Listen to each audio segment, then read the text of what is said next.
अंधेरी रात और परमेश्वर की आंखें रात गहरी हो चुकी थी। बाहर की हवा में ठंडक थी।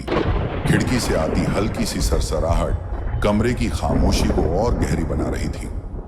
एक महिला अपने छोटे से कमरे में अकेले बिस्तर पर लेटी थी। उसके पास न कोई साथी था, न कोई जो उसका हाथ थाम सके। लेकिन यह अकेलापन केवल शरीर का नहीं था, यह उसके मन और आत्मा तक घुस चुका था। वह छत को देख रही थी, जैसे वहां से कोई उत्तर टपक पड़ेगा। लेकिन छत चुप थी, कमरा चुप था, दुनिया चुप थी, और इसी चुप्पी में उसके अंदर एक तूफान चल रहा था। दुनिया की नजर बनाम परमेश्वर की नजर। दुनिया अक्सर महिलाओं को उनकी परिस्थितियों से आंकती है। अगर उसके पास पति नहीं है, परिवार नहीं है, तो समाज तुरंत उसके जीवन की कीमत घटा देता है।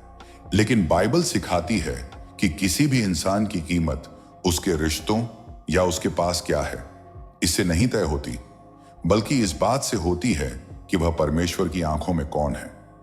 भजन संहिता 139:14 में लिखा है, मैं तेरा धन्यवाद करूंगा क्योंकि मैं अद्भुत रीति से रचा गया हूं। वह महिला भी अद्भुत रीति से रची गई थी, भले ही दुनिया ने उसे भुला दिया हो। बिली ग्रैहम ने कहा था, ईश्वर किसी को उनके अतीत से नहीं, बल्कि उनके वर्तमान में उनके दिल की स्थिति से आंकते हैं। दिल की पुकार। उसके दिल में कई सवाल थे। प्रभु, मैं क्यों अकेली हूं? क्या मेरी जिंदगी का कोई मकसद है? क्या मैं भी आपके लिए मायने रखती हूं? उसकी आंखों से चुपचाप आंसू गिर रहे थे, जैसे उसकी आत्मा का बोझ बाहर निकल रहा हो। उस पल कोई इंसान उसे नहीं देख सकता था, लेकिन परमेश्वर की आंखें उसे देख रही थी। यशायाह 49:15-16 कहता है, क्या कोई स्त्री अपने दूध पीते बच्चे को भूल सकती है? परंतु यदि वे भूल भी जाएं, तो मैं तुझे नहीं भूलूंगा। देख, मैंने तेरा नाम अपनी हथेलियों पर खोद रखा है। यह वचन मानो अदृश्य रूप से उसके हृदय में उतर रहा था। अंधेरे में एक हल्की फुसफुसाहट। उस रात उसने अचानक महसूस किया कि कोई उसके करीब है। न कोई आहट, न कोई कदमों की आवाज, बस एक एहसास, जैसे कोई अदृश्य उपस्थिति उसके कमरे में खड़ी हो। उसने अपनी आंखें बंद कर लीं और एक छोटी सी प्रार्थना की, प्रभु, अगर आप सच में यहां हैं तो मुझे महसूस कराएं। और तभी उसके दिल में एक कोमल सी शांति उतरने लगी। वह शांति जो किसी इंसानी शब्द से नहीं, बल्कि स्वर्ग से आती है। बिली ग्रैहम कहते थे, जब आप अपने जीवन की सबसे निचली घाटी में होते हैं, तब परमेश्वर की उपस्थिति सबसे ऊंचे पर्वत की तरह महसूस होती है। अतीत की परछाइयां। उस महिला का जीवन आसान नहीं था। उसने प्यार किया था, भरोसा किया था, लेकिन सब टूट गया। लोग आए और चले गए, वादे हुए और टूट गए, और हर बार उसका दिल थोड़ा और भारी हो गया।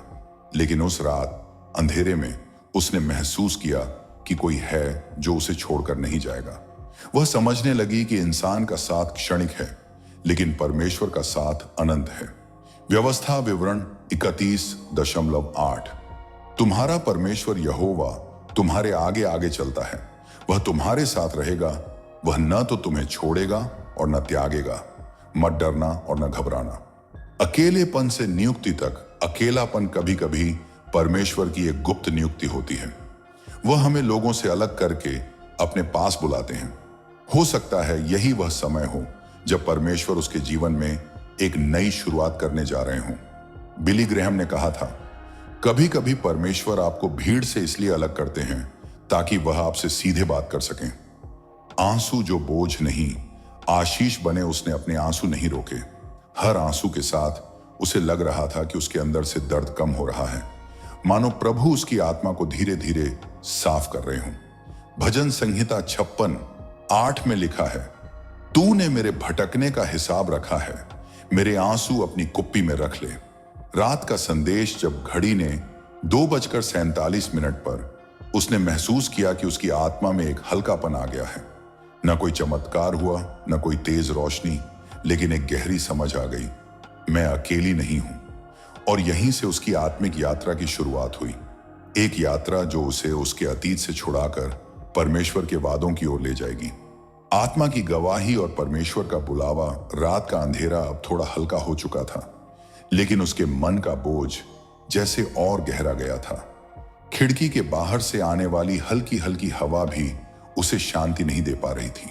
उसने सोचा, शायद यह सब मेरी कल्पना है या फिर यह सिर्फ एक भावनात्मक कमजोरी है। लेकिन उसके भीतर की आत्मा बार बार कह रही थी, यह तेरी कल्पना नहीं, यह परमेश्वर का बुलावा है। बाइबल में लिखा है, देखो मैं द्वार पर खड़ा हुआ खटखटाता हूं।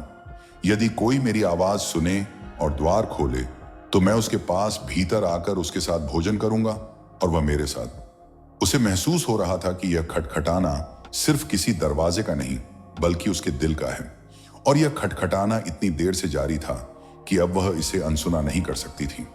बिली ग्रैहम ने एक बार कहा था, जब पवित्र आत्मा आपके दिल में बोझ डालता है तो वह आपको वहीं नहीं छोड़ता, वह आपको उठाकर परमेश्वर की योजना में ले जाता है।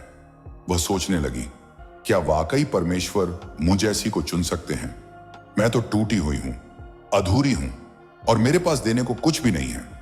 पर तभी उसके मन में यीशु के वो शब्द गूंजे, कमजोरों में मेरी शक्ति पूरी होती है। सुबह की पहली किरणें कमरे में दाखिल होने लगी, लेकिन उसके लिए यह सुबह बाकी सभी सुबहों से अलग थी। यह सुबह एक निर्णय की सुबह थी। उसने मन ही मन कहा, प्रभु मैं अब और भागना नहीं चाहती। अगर यह आपका बुलावा है तो मैं हां कहती हूं।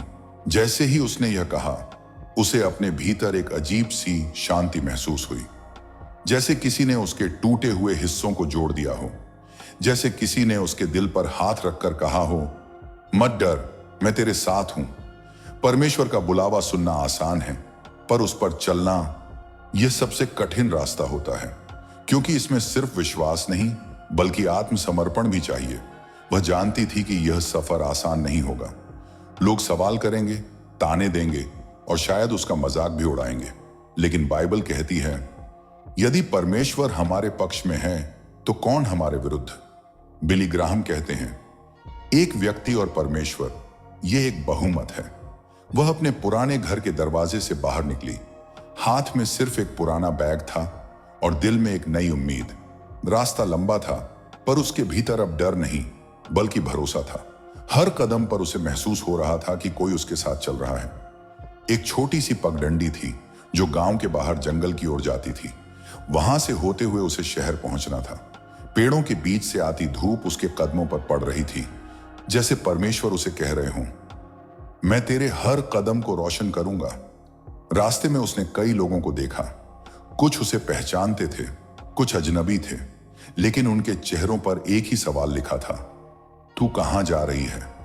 वह बस मुस्कुराती और कहती, जहां मेरे प्रभु मुझे बुला रहे हैं। बाइबल के नबी अब्राहम की तरह वह बिना यह जाने निकल पड़ी थी कि अंत में पहुंचेगी कहां। अब्राहम को भी तो परमेश्वर ने कहा था, अपने देश और अपने पिता के घर से निकलकर उस देश में जा जिसे मैं तुझे दिखाऊंगा। बिली ग्रेहम ने कहा था, कभी कभी परमेश्वर हमें हमारी सुरक्षा की जगह से निकालकर हमारे बुलावे की जगह पर ले जाता है। रात फिर से होने लगी थी। जंगल का रास्ता अब डरावना लगने लगा था। पत्तों की सरसराहट, दूर से आती जानवरों की आवाज, सब मिलकर जैसे उसके विश्वास की परीक्षा ले रहे थे। उसने मन ही मन एक प्रार्थना की, प्रभु अगर आप मेरे साथ हैं तो मुझे इस अंधेरे से निकालकर अपने प्रकाश में ले चलें। अचानक दूर एक हल्की सी रोशनी दिखाई दी। वह रोशनी स्थिर थी, जैसे कोई दीपक जल रहा हो। उसने अपनी चाल तेज की। जैसे जैसे वह पास पहुंची, उसे एहसास हुआ यह कोई साधारण दीपक नहीं बल्कि एक छोटे से घर में जलती हुई मशाल थी। उस घर का दरवाजा खुला और एक बुजुर्ग महिला ने उसे देखा। चेहरे पर अपार दया और आंखों में एक अजीब पहचान थी। उसने कहा, मैं तेरी प्रतीक्षा कर रही थी। आत्मा की पुकार और अग्नि की राह उस रात जब आसमान में बादलों के पीछे छांट छुपा था। मरियम की आंखों में नींद नहीं थी। उसका हृदय तेजी से धड़क रहा था, जैसे किसी अदृश्य हाथ ने उसे जगाया हो। उसे लगा जैसे कोई धीरे धीरे उसके भीतर कह रहा हो, उठो, मेरे कार्य के लिए समय आ गया है। मरियम ने चारों ओर देखा, पर कमरा खाली था। फिर भी वह जानती थी कि यह कोई साधारण जागना नहीं है। यह वही बुलाहट थी जिसके बारे में उसने बुढ़िया हन्ना से सुना था, जो मंदिर में हर दिन प्रार्थना करती थी और कहती थी, जब परमेश्वर अपने बच्चे को पुकारता है तो पूरी सृष्टि उसके साथ खड़ी हो जाती है। विश्वास का पहला कदम सुबह होते ही मरियम ने बिना देर किए अपनी चचेरी बहन एलीशेबा के पास जाने का निश्चय किया। रास्ता लंबा था, पहाड़ी और पथरीला, लेकिन उसका मन हल्का था क्योंकि वह जानती थी कि वह अकेली नहीं है। रास्ते में हवा उसके चेहरे को छूते हुए मानो कह रही थी, डर मत, यह मार्ग मैंने ही तय किया है। उसने अपने दिल में बिली ग्राहम के कहे शब्दों को याद किया, विश्वास का मतलब है उस नाव में कदम रखना जो तुम्हें दिखाई भी नहीं दे रही, लेकिन तुम जानते हो कि उसका चालक परमेश्वर है। मुलाकात जो आत्मा को भर दे। जब मरियम एलीशेबा के घर पहुंची तभी उसके पेट में पल रहे बच्चे ने खुशी से उछाल मारी। एलीशेबा की आंखों में आंसू आ गए और उसने कहा, धन्य है तू और धन्य है वह जो तेरे गर्भ में है। जैसे ही तेरी आवाज मेरे कानों में पड़ी, मेरे गर्भ का बच्चा आनंद से कूद पड़ा। यह केवल दो औरतों की मुलाकात नहीं थी, यह आत्माओं का संगम था, जहां पवित्र आत्मा ने उनकी बातें सुनने वाले हर स्वर्गदूत को गवाही दी। परमेश्वर का गीत। उस क्षण मरियम ने अपने होठों से वह गीत गाना शुरू किया जो आने वाले युगों तक गाया जाएगा। मेरी आत्मा प्रभु की महिमा करती है, मेरा मन मेरे उद्धारकर्ता परमेश्वर से आनंदित है। वह गीत सिर्फ शब्द नहीं थे, वे विश्वास की घोषणा थे। वे हर उस आत्मा के लिए संदेश थे जो अंधकार में है और सोचती है कि कोई आशा नहीं बची। भविष्य की आहट 3 महीने बाद मरियम अपने घर लौटी, लेकिन लौटते समय उसके मन में एक सवाल था, जो कुछ मैंने देखा और सुना, क्या लोग उस पर विश्वास करेंगे? और भीतर से एक शांत आवाज आई, सत्य को लोगों के विश्वास की जरूरत नहीं होती, वह तो स्वयं ही अपना मार्ग बना लेता है। यूसुफ, जो अब तक सोच में डूबा था, एक रात सपने में स्वर्गदूत से मिला और उसने वही सुना जो मरियम महीनों पहले सुन चुकी थी। सुबह होते ही उसने मरियम का हाथ थाम लिया और कहा, अब हम यह राह साथ चलेंगे। रात का अंधेरा अभी भी कमरे में पसरा था, लेकिन अब वह अंधेरा पहले जैसा ठंडा और निर्जीव नहीं लग रहा था। खिड़की के बाहर से आती हल्की सी हवा पर मानो कोई अनकही प्रार्थना तैर रही थी। वह अपने बिस्तर के किनारे बैठी थी, हाथों में बाइबल खोले, और उसके होंठ धीरे धीरे कांप रहे थे, जैसे कोई गहरा बोझ अब भी दिल पर था, लेकिन उसके बीच एक अजीब सी शांति भी उतरने लगी थी। हे प्रभु, मैं यहां हूं, जो कुछ भी तू चाहे मैं वही करूंगी। उसके होंठों से यह वाक्य जैसे स्वयं निकल आया। वह नहीं जानती थी कि यह साहस कहां से आया। शायद वही पवित्र आत्मा जो अदृश्य रूप से उसकी आत्मा की गहराई में काम कर रहा था। बाइबल का एक पन्ना खुला था, यशायाह 41:10। मत डर, क्योंकि मैं तेरे साथ हूं। इधर उधर मत ताक, क्योंकि मैं तेरा परमेश्वर हूं। मैं तुझे दृढ़ करूंगा, हां, मैं तेरी सहायता करूंगा। मैं अपने धार्मिक दाहिने हाथ से तुझे संभालूंगा। इन शब्दों को पढ़ते ही उसकी आंखें भर आईं। बिली ग्राहम की एक बात उसके दिल में गूंज रही थी, जब तुम अकेले हो तब याद रखो, परमेश्वर कभी अकेला नहीं छोड़ता। वह सबसे गहरे अंधेरे में भी तुम्हारे लिए एक राह बनाता है। उसके जीवन में पहली बार उसे लगा कि उसके कमरे की ये 4 दीवारी किसी कैद खाने जैसी नहीं, बल्कि एक प्रार्थना का स्थान है, एक वेदी है जहां उसका दिल परमेश्वर के सामने झुक सकता है। अचानक हुई दस्तक, तभी दरवाजे पर हल्की सी दस्तक हुई। वह चौंकी। रात के इस पहर कौन हो सकता है? दिल की धड़कन तेज हो गई। कदम धीरे धीरे दरवाजे की ओर बढ़े और जब उसने दरवाजा खोला तो बाहर कोई इंसान नहीं, बल्कि एक लिफाफा पड़ा था। लिफाफे के ऊपर बस इतना लिखा था, उसके लिए जो उत्तर खोज रही है। हाथ कांपते हुए उसने लिफाफा खोला। अंदर एक छोटा सा कार्ड था जिस पर लिखा था, मत्ती 11:22। हे सब परिश्रम करने वालों और बोझ से दबे लोगों, मेरे पास आओ, मैं तुम्हें विश्राम दूंगा। उसके दिल की दीवारें जैसे टूटने लगीं। यह कौन था जिसने उसके जीवन के सबसे भारी बोझ पर इतनी सीधी चोट की? प्रार्थना का गहरा क्षण, वह वापस अपने कमरे में आई और पहली बार पूरी तरह घुटनों पर बैठ गई। आंसू उसके गालों पर बह रहे थे, लेकिन वह जानती थी यह आंसू हार के नहीं, बल्कि सरेंडर, समर्पण के हैं। प्रभु यीशु, मैं अब और अकेले नहीं चल सकती। जो कुछ भी मैं हूं, जो कुछ भी मेरे पास है, मैं तुझे समर्पित करती हूं। उसी क्षण कमरे में एक गहरी शांति छा गई, जैसे समय थम गया हो। बाहर की हवा ने खिड़की के पर्दों को हिलाया और उसे ऐसा महसूस हुआ कि कोई अदृश्य हाथ उसके कंधे पर है। बिली ग्राहम के शब्द मानो जीवंत होकर उसके कानों में फुसफुसाए। परमेश्वर तब सबसे करीब होता है जब हम टूटे हुए होते हैं। वह तुम्हारे टुकड़ों को लेकर एक नई रचना बनाता है। नया सवेरा, सुबह की पहली किरण जब कमरे में दाखिल हुई, उसने देखा कि उसका दिल अब वैसा नहीं था जैसा कल था। डर की जगह एक दृढ़ विश्वास ने ले ली थी। उसने बाइबल बंद की और मन में ठान लिया, अब वह अपने जीवन को सिर्फ जीवित रहने के लिए नहीं, बल्कि परमेश्वर के उद्देश्यों को पूरा करने के लिए जीगी। उस दिन वह बाहर निकली और पहली बार सड़क पर चलते हुए उसने ऊपर आसमान की ओर देखा, जैसे कोई अदृश्य संवाद जारी हो। प्रभु, जहां तू मुझे भेजेगा मैं जाऊंगी, जिनसे तू मिलवाएगा मैं तेरी गवाही दूंगी। आत्मा की पुकार और अनंत सांत्वना उस रात चांद बादलों में छिपा हुआ था। आकाश जैसे किसी अदृश्य शोक में डूबा हुआ था। वह अपने छोटे से कमरे में अकेली बैठी थी, आंखों में आंसू, लेकिन होंठों पर कोई शिकायत नहीं। उसके हाथ बाइबल पर टिके थे और वह धीमे से फुसफुसाई, प्रभु, क्या मैं आपके दिल में अब भी जगह रखती हूं? जैसे ही उसने यह कहा, उसकी आत्मा के भीतर एक हल्की सी गर्माहट दौड़ गई। यही वह क्षण था जब बिली ग्रेहम के शब्द उसकी स्मृति में गूंज उठे, जब आप खुद को सबसे अकेला महसूस करते हैं, तब याद रखिए, यीशु आपके और भी करीब खड़े होते हैं।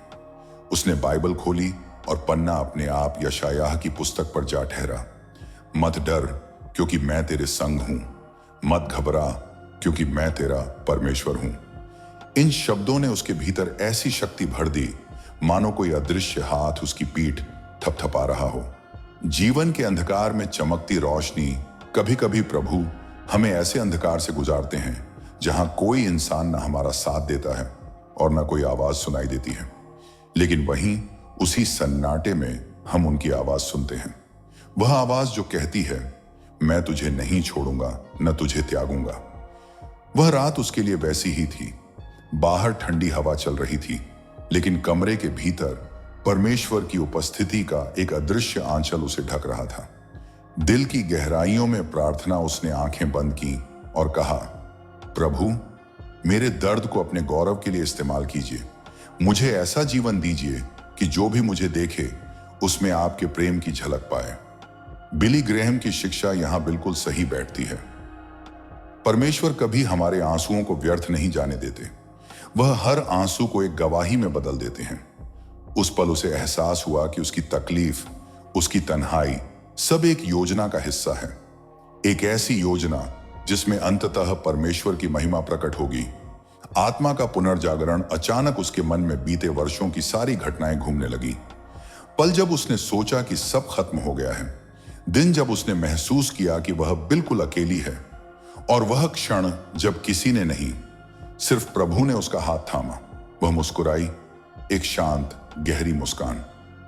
धन्यवाद प्रभु कि आपने मुझे अंधकार में भी अपनी रोशनी दिखा दी। बाइबल की प्रतिज्ञा जो जीवन बदल दे। उस रात उसने बाइबल के पन्ने पर एक वचन लिखकर रखा, तू मेरी छांव है, तू मेरी ढाल है, तू मेरा उद्धार है। और खुद से वादा किया कि अब वह डरकर नहीं, बल्कि विश्वास के साथ आगे बढ़ेगी। क्योंकि जब हम प्रभु पर भरोसा करते हैं तो न भविष्य का डर, न अतीत की चोट हमें बांध सकती है। अगली सुबह की नई शुरुआत सुबह होते ही खिड़की से आती धूप उसके चेहरे पर पड़ी। वह जानती थी, आज से उसकी कहानी बदलेगी। अब वह केवल एक अकेली स्त्री नहीं, बल्कि प्रभु की गवाह थी। उसके भीतर की नमी अब गवाही में बदल चुकी थी। उसका हर शब्द अब किसी टूटी आत्मा को उठाने का माध्यम बनेगा। आत्मिक संदेश। प्रिय श्रोता, प्रभु आपके जीवन की हर परिस्थिति में कार्यरत है। यदि आप आज खुद को अकेला महसूस कर रहे हैं, तो याद रखिए, परमेश्वर आपको उसी जगह से उठाएंगे जहां आप गिर गए हैं और आपको अपनी महिमा के लिए इस्तेमाल करेंगे। आत्मा की पुकार और अदृश्य युद्ध उस रात चांद बादलों के पीछे छुपा हुआ था। खिड़की से आती ठंडी हवा जैसे कोई अनदेखा संदेश लेकर आई थी। उसका हृदय धड़क रहा था, तेज, मानो भीतर कोई अदृश्य घंटा बज रहा हो। उसे एहसास था कि यह सिर्फ उसके विचार नहीं, बल्कि परमेश्वर की आत्मा का स्पर्श है। वह उठी, कमरे के बीचों बीच घुटनों के बल बैठ गई। उसके होंठ कांप रहे थे, शब्दों का आकार नहीं ले पा रहे थे, बस आंसू थे, गर्म, चुपचाप बहते हुए। हे प्रभु, मैं तैयार हूं, पर मुझे दिखा दीजिए कि अगला कदम क्या है। बिली ग्रैहम कहते थे, जब आत्मा हमें पुकारती है, वह हमेशा हमें वहां ले जाती है जहां हमारा विश्वास बढ़े और हमारी नजरें सिर्फ मसीह पर टिकी रहें। अदृश्य शत्रु की चाल, जब कोई आत्मा प्रभु के बुलावे का उत्तर देती है तो अंधकार चुप नहीं बैठता। उसी रात उसने एक अनजाना दबाव महसूस किया। कमरे की खामोशी भारी हो गई, जैसे हवा भी रुक गई हो। उसका मन अचानक संदेहों से भर गया। क्या सच में परमेश्वर मुझसे बात कर रहे हैं, या यह बस मेरी कल्पना है? लेकिन अगले ही क्षण उसके भीतर से एक कोमल आवाज आई, मत डर, मैं तेरा परमेश्वर हूं, मैंने तुझे बुलाया है और मैं तुझे छोड़ूंगा नहीं। उसने बाइबल उठाई और पन्ना वहीं खुला जहां लिखा था, मत डर, क्योंकि मैं तेरे संग हूं, इधर उधर मत देख, क्योंकि मैं तेरा परमेश्वर हूं, मैं तुझे दृढ़ करूंगा और तेरी सहायता करूंगा। प्रभु के वचन में शक्ति व शब्द उसके हृदय में आग की तरह उतर गए। उसने बाइबल को अपने सीने से लगाया, जैसे किसी प्रियजन को गले लगाया जाता है। उसने धीरे से कहा, प्रभु, मैं आपके बिना कुछ नहीं हूं, अगर आप मेरे साथ हैं तो कोई भी लड़ाई बड़ी नहीं।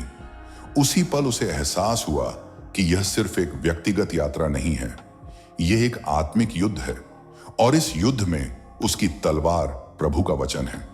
आत्मिक तैयारी उसने अगले कई घंटे प्रार्थना में बिताए। कभी शब्द बहते रहे, कभी बस मौन रहा, पर उस मौन में भी परमेश्वर बोल रहे थे, दिल की गहराई में, आत्मा की गहराई में। उसने जाना कि प्रभु उसे एक नई दिशा में ले जाने वाले हैं, एक ऐसे मार्ग पर जहां उसका हर कदम किसी और के जीवन में रोशनी ले आएगा। बिली ग्रैहम ने कहा था, जब परमेश्वर किसी को उठाता है तो वह सिर्फ उसके लिए नहीं होता, वह कई लोगों के उद्धार के लिए होता है। सूरज की पहली किरण, सुबह की पहली रोशनी खिड़की से अंदर आई।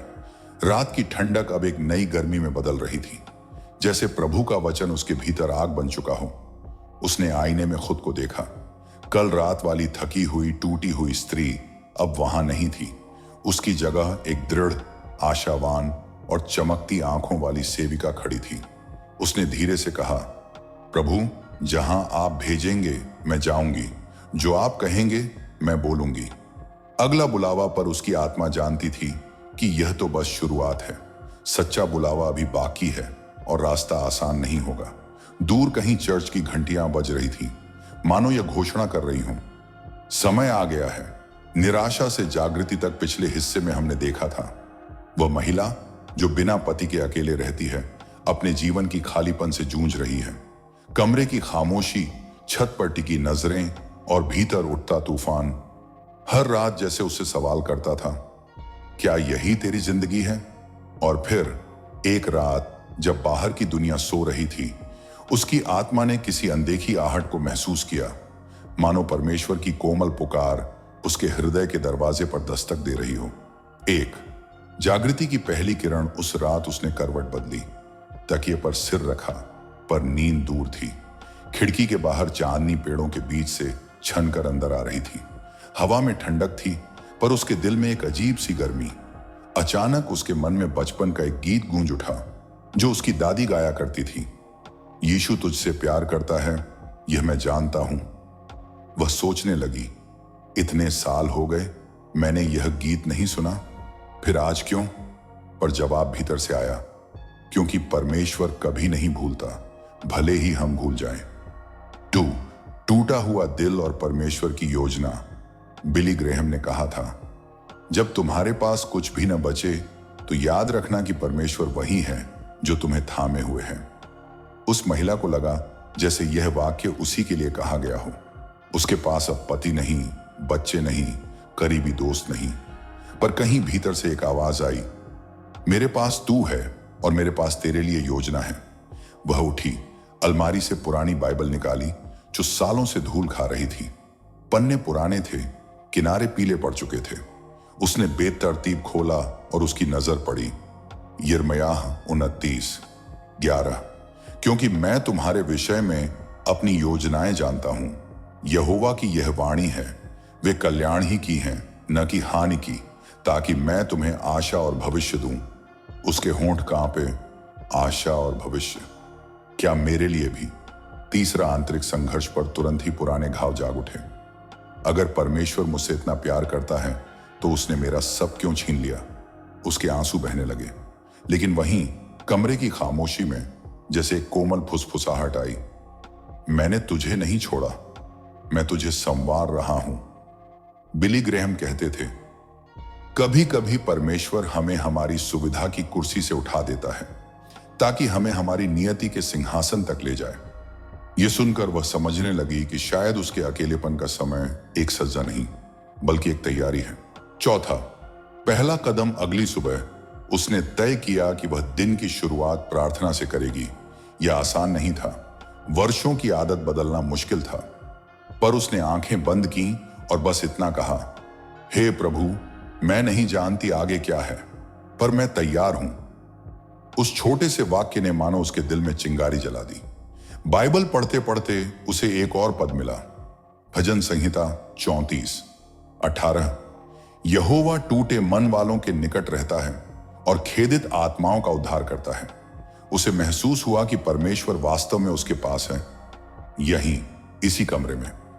5, दूसरों के लिए आशीष बनना। उस दिन के बाद से उसने अपने आसपास के लोगों से जुड़ना शुरू किया।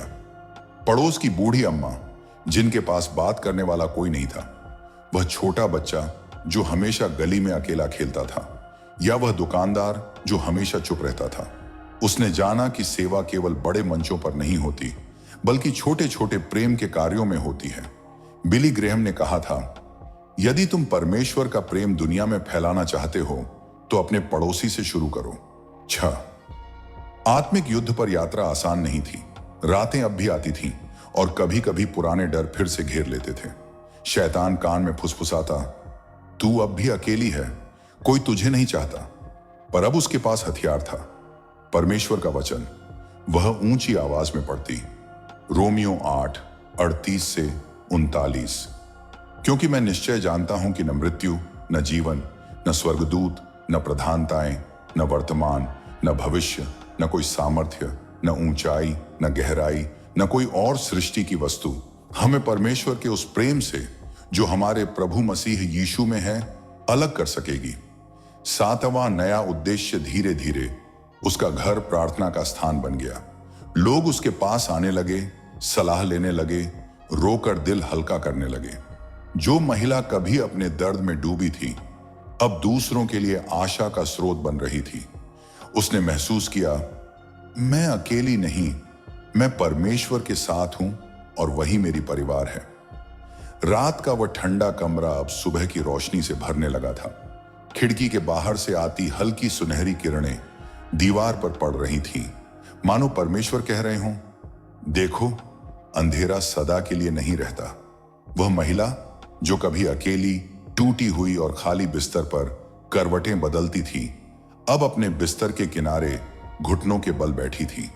उसकी आंखों से आंसू बह रहे थे, लेकिन इस बार यह आंसू दर्द के नहीं बल्कि परमेश्वर की उपस्थिति के थे। उसने फुसफुसाकर कहा, प्रभु यीशु, आपने मुझे तब थामा जब मैं गिरने वाली थी, आपने मुझे तब उठाया जब कोई भी नहीं था। बाइबल का वह वचन उसे याद आया, तेरा परमेश्वर यहोवा तेरे मध्य में है, वह उद्धार करने में पराक्रमी है। वह तुझ पर प्रसन्न रहेगा, अपने प्रेम में चुपचाप रहेगा और ऊंचे स्वर से गाकर तुझ पर आनंद करेगा। सपन्याह 3:17। उसके भीतर अचानक एक आग सी जल उठी। अब वह सिर्फ अपनी कहानी में नहीं बल्कि दूसरों की अंधेरी रात में भी रोशनी बनना चाहती थी। बिली ग्राहम की सीख। बिली ग्राहम कहा करते थे, परमेश्वर आपको सिर्फ बचाने के लिए नहीं बल्कि आपको दूसरों का सहारा बनाने के लिए बुलाता है। और यही उस महिला ने महसूस किया। अब उसकी रात की तन्हाई एक गवाही में बदल चुकी थी।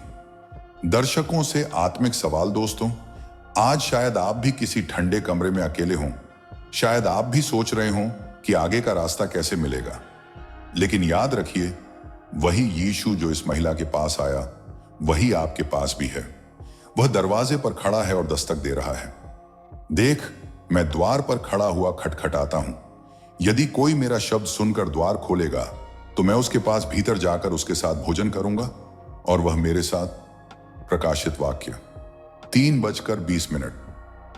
अंतिम आत्मिक आह्वान, कॉल टू एक्शन। अगर आज परमेश्वर आपके दिल को छू रहा है, तो अपने जीवन का दरवाजा उसके लिए खोल दीजिए। उसके प्रेम को अपनाइए, उसकी योजना को मानिए। अगर यह संदेश आपके दिल में गूंजा है, तो इसे सिर्फ अपने तक मत रखिए, इसे अपने परिवार, दोस्तों और उन तक पहुंचाइए जिन्हें अभी रोशनी की जरूरत है। नीचे कमेंट में लिखें, प्रभु मैं तैयार हूं, ताकि हम आपके लिए प्रार्थना कर सकें। और हमारे चैनल यीशु की सोच को सब्सक्राइब करें, ताकि प्रभु के वचन का हर संदेश आप तक पहुंचता रहे। याद रखिए, आपकी रात चाहे जितनी लंबी हो, प्रभु यीशु का सूरज हर अंधकार को मिटा देता है। आज ही उसे अपना जीवन सौंप दीजिए और देखिए कैसे वह आपकी कहानी को एक नई गवाही में बदल देता है।